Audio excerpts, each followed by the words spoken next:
Imagine this. You walk into a room, and within seconds, every gaze locks onto you. Not because you demanded it, but because you compelled it. The air shifts. Conversations pause. Without a word, you've already woven an invisible spell. This isn't magic.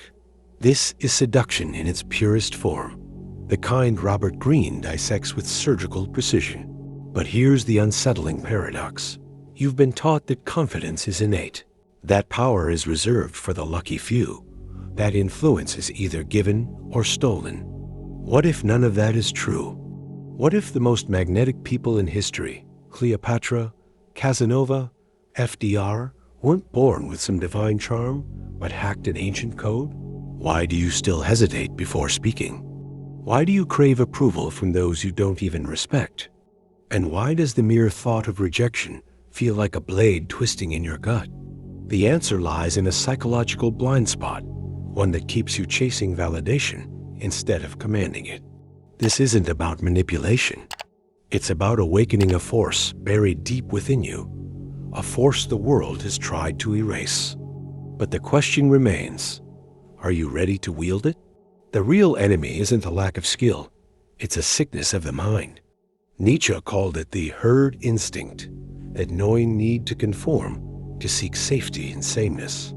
Jung saw it as the shadow, the parts of ourselves we bury to avoid rejection. And Sartre warned that hell is other people, not because they're cruel, but because we let their gaze define us. Here's the brutal truth. You were trained to doubt yourself. From childhood, you were rewarded for obedience, punished for boldness, conditioned to trade authenticity for approval. Schools taught you to memorize, not to think. Social media turned you into a beggar, starving for likes, haunted by comparison. The result? A fractured identity, a soul whispering, "What if I'm not enough?" But the greatest lie? That this is normal. Schopenhauer saw it first. Most people live in a prison of their own making, too afraid to claim the key. Huxley's dystopia wasn't forced oppression. It was a society addicted to distraction, too numb to realize they'd surrendered their power. This is why you freeze when opportunity knocks. Why your voice cracks when it should roar.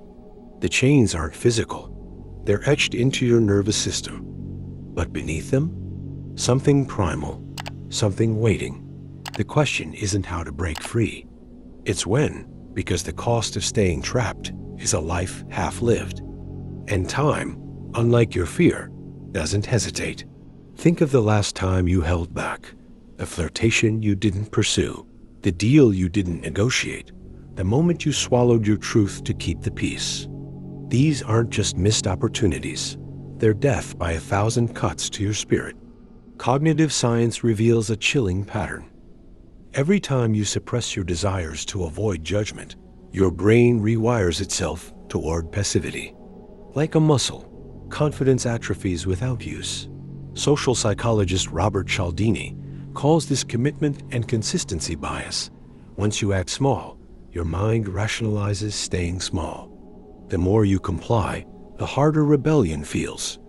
Cultures thrive on this inertia. The mediocre shame the bold because their audacity exposes their own cowardice. Frankl saw it in the camps. Those who surrendered to fate died first. The ones who clung to agency, even in hell, survived. But here's what no one tells you. The world wants you hesitant. A predictable person is a controllable one. Your doubt oils the machine.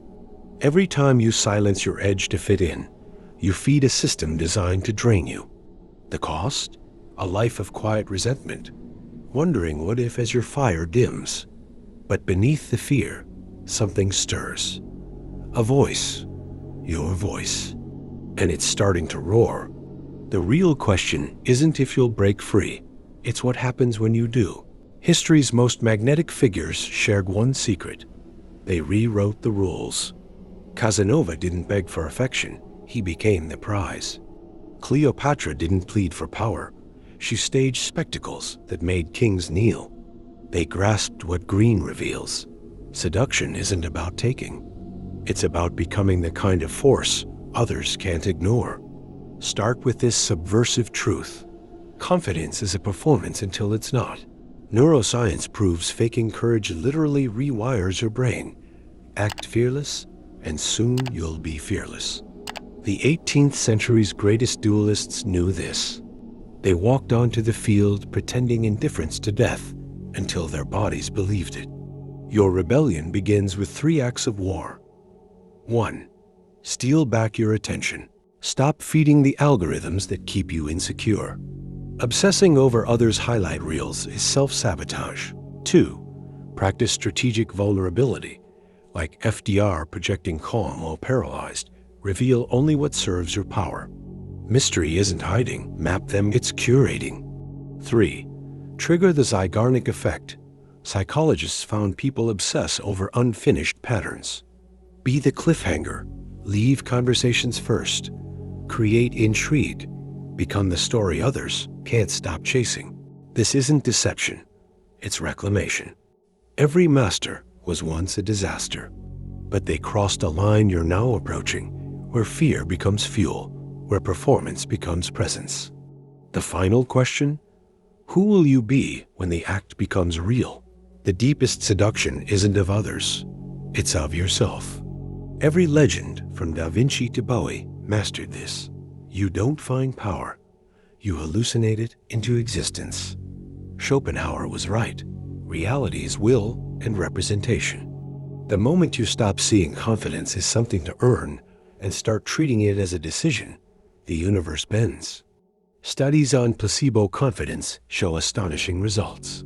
When subjects believed they'd taken a confidence-boosting drug, it was sugar. They negotiated better deals, attracted more partners, even produced more testosterone. Here's the alchemy. 1. The mirror principle. Your world mirrors your internal theater. Carry yourself like someone who belongs in the room, and the room will agree. 2. The Godfather paradox. Power doesn't respond to need, it responds to indifference. The less you crave, the more you're offered. 3. The infinite game. Unlike finite games, winning a date, closing a deal, seduction is about staying magnetic forever. That requires reinvention. The true secret behind Greene's 48 laws. The final curtain lifts. You are never powerless, just hypnotized. Now you see the strings. The question that remains will haunt you longer than any answer. What kind of God will you become now that you know you're the architect?